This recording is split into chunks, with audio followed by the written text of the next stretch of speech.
پاکستان کی معیشت کے لیے ایک اور اچھی خبر، آئی ایم ایف نے قسط کی منظوری دے دی۔ I M F executive board نے اسٹینڈ بائی پروگرام کے تحت $1.2 ارب کی پہلی قسط کی منظوری دی۔ $1.8 ارب کی بقیہ رقم 2 قسطوں میں دی جائے گی۔ عالمی مالیاتی ادارے کے مطابق $3 ارب قرض پروگرام بیرونی ادائیوں میں توازن لائے گا۔ پاکستان کے لیے بجٹ میں مقررہ اہداف پر عمل درآمد کرنا ضروری ہے۔ ایکسچینج ریٹ کو مارکیٹ بیسڈ کرنا اور سخت مانیٹری پالیسی ضروری ہے۔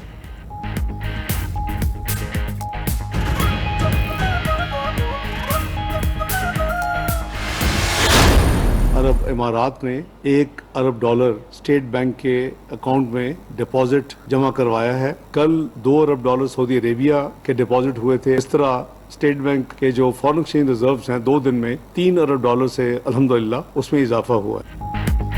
متحدہ عرب امارات نے بھی پاکستان کو $1 ارب فراہم کر دیے۔ وزیر خزانہ اسحاق ڈار کہتے ہیں یو اے ای نے $1 ارب اسٹیٹ بینک آف پاکستان میں جمع کرا دیے۔ ایک روز قبل سعودی عرب نے بھی $2 ارب اسٹیٹ بینک میں جمع کرائے تھے۔ 2 دن میں ملک کے زیر مبادلہ ذخائر میں $3 ارب کا اضافہ ہو چکا۔ جولائی کے آخر تک زیر مبادلہ کے ذخائر $14 ارب تک پہنچائیں گے۔ ملک کو ڈیفالٹ کرانے کی قیاس آرائیاں دم توڑ چکیں۔ وزیر اعظم اور آرمی چیف کی کاوشوں سے ملک کی معیشت مستحکم ہو رہی ہے۔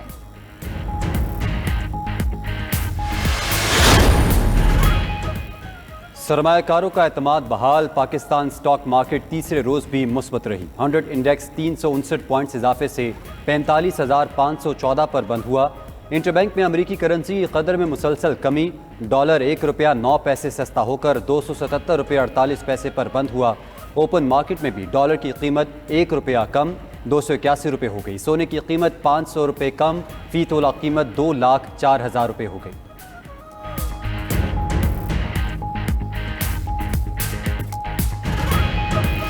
میں یہ آپ کو یقین دلاتا ہوں ہماری حکومت کی مدت 14 اگست کو ختم ہو جائے گی۔ اس کے بعد جب بھی الیکشن اکتوبر میں نومبر میں جب بھی ہوتے ہیں، الیکشن کمیشن نے اس کا اعلان کرنا ہے۔ ہماری حکومت 14 اگست کو ختم ہو جائے گی، انتخابات اکتوبر میں ہوں یا نومبر میں، تاریخ الیکشن کمیشن دے گا۔ وزیر اعظم شہباز شریف کا تقریب سے خطاب، بولے ملک کو ڈیفالٹ سے بچانے کے لیے جگہ جگہ جا کر ادھار مانگ رہے ہیں۔ دوست ملکوں نے ہاتھ تھاما، بیرونی امداد مسائل کا حل نہیں، مالیاتی ڈسپلن لانا ہوگا، اپنے وسائل پر کام کر کے ملک کو آگے لے جانا ہے۔ شہباز شریف نے قومی نصاب اور پاکستان ایجوکیشن انڈومنٹ فنڈ کا آغاز کر دیا، طلباء کے تعلیمی وظائف بڑھانے کا اعلان۔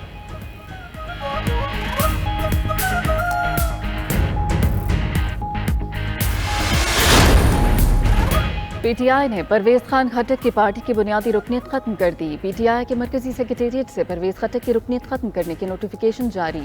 پرویز خٹک کو شوکاز نوٹس کا تسلی بخش جواب نہ دینے پر پارٹی سے نکالا گیا۔ پارٹی پالیسی کی خلاف ورزی پر پرویز خٹک کو 21 جون کو شوکاز نوٹس جاری کیا گیا تھا۔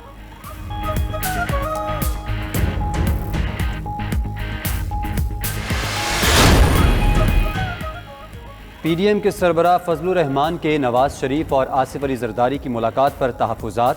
حافظ حمداللہ کہتے ہیں مسائل وزیر اعظم شہباز شریف کے ساتھ ملاقات سے حل نہیں ہوں گے۔ دبئی میں ملاقات آصف علی زرداری اور نواز شریف کے درمیان ہوئی۔ مولانا فضل الرحمان نے تحفظات کا اظہار پی ڈی ایم کی طرف سے کیا۔ فضل الرحمان تب مطمئن ہوں گے جب آصف علی زرداری اور نواز شریف آن بورڈ ہوں گے۔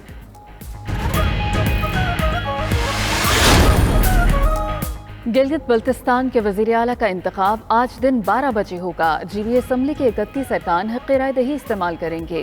وزارت اعلیٰ کے لیے 4 امیدواروں کے کاغذات نامزدگی منظور۔ راجہ اعظم، جاوید منبع، راجہ زکریا اور حاجی گلبر خان شامل۔ نون لیگ کے بعد پیپلز پارٹی کا بھی گلبر خان کی حمایت کا اعلان۔ آصف زرداری کی زیر صدارت اجلاس میں گلبر خان کی حمایت کا فیصلہ کیا گیا تھا۔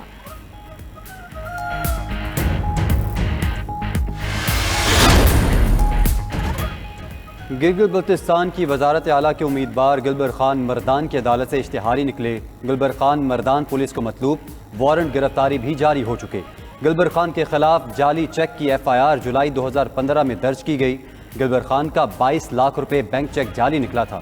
Gulbar Khan P T I forward block اور نون لیگ کے متفق کا امیدوار ہیں۔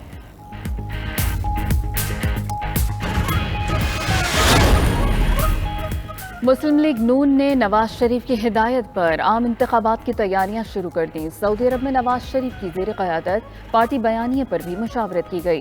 پارٹی بیانیے میں نون لیگ کے سابقہ ادوار کے ترقیاتی منصوبوں کو شامل کیا جائے گا۔ نواز شریف کی حکومت ختم کرنے کی مبینہ سازش پر بیانیہ بنایا جائے گا۔ موجود ہی مہنگائی کی ذمہ داری پی ٹی آئی کی سابقہ حکومت پر ڈالی جائے گی۔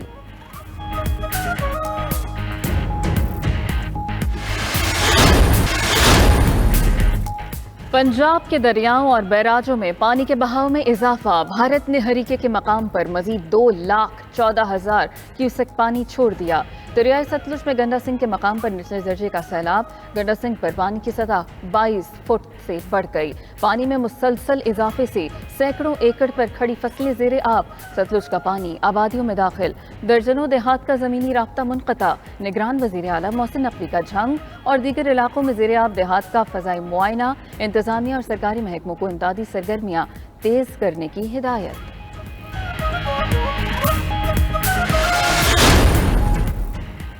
سابق وزیر اعلیٰ پنجاب حمزہ شہباز کہتے ہیں آئی ایم ایف سے معاہدہ اچھی امید لے کر آئے گا۔ اب پاکستان کی بقا کی جنگ ہے۔ تمام جماعتیں میثاق معیشت کریں۔ جھوٹے مقدمات بنانے والا آج توشہ خانہ کا حساب نہیں دے سکتا۔ حمزہ شہباز کا لاہور میں جلنے والے مکان کا دورہ۔ متاثرہ خاندان سے ہمدردی کا اظہار کیا۔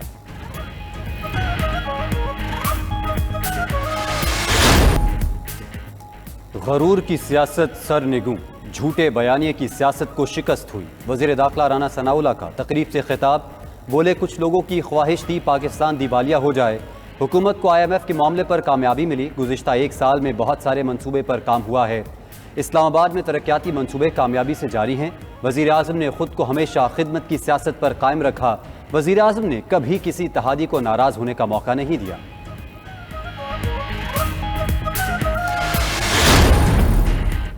اسرائیل نے بچوں کو شہید کیا اور ایسا ملک انسانی حقوق کی بات کرتا ہے۔ مصدق ملک کہتے ہیں جن لوگوں نے قوم کی حفاظت کرنی ہے کیا ان کے گھروں کو آگ لگا دی جائے؟ جنہوں نے 1 منٹ میں 6 جہاز گرائے کیا ان کی یادگاروں کو آگ لگا دیں؟ جب پوچھا جائے ایسا کیوں کیا تو کیا اسے انسانی حقوق کی پامالی کہیں؟ وفاقی وزیر خرم دستگیر بولے فلسطینیوں سے یکجہتی کے لیے پاکستان نے اسرائیل کو تسلیم نہیں کیا۔ پاکستان کی سابقہ اسمبلی میں اسرائیل کو تسلیم کرنے کی آواز اٹھی۔ قوم فوج پر حملے کرنے والوں کو مسترد کرتے۔ غرور کی سیاست سرنگوں، جھوٹے بیانیے کی سیاست کو شکست ہوئی۔ وزیر داخلہ رانا ثناءاللہ کا تقریب سے خطاب۔ بولے کچھ لوگوں کی خواہش تھی پاکستان دیوالیہ ہو جائے۔ حکومت کو آئی ایم ایف کے معاملے پر کامیابی ملی۔ گزشتہ ایک سال میں بہت سارے منصوبے پر کام ہوا ہے۔ اسلام آباد میں ترقیاتی منصوبے کامیابی سے جاری ہیں۔ وزیر اعظم نے خود کو ہمیشہ خدمت کی سیاست پر قائم رکھا۔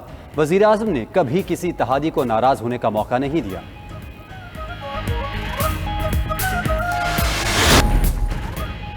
دنیا کا امیر ترین شخص لیکن صرف چند منٹوں کے لیے۔ پے پال نامی کمپنی کی غلطی امریکی شہری کھربوں ڈالر کا مالک بن گیا۔ پیسوں کی غلط منتقلی پر کمپنی کی شہری کرس رینال سے معذرت۔ کمپنی کی نشاندہی پر پیسوں کی ٹرانزیکشن واپس ہو گئی۔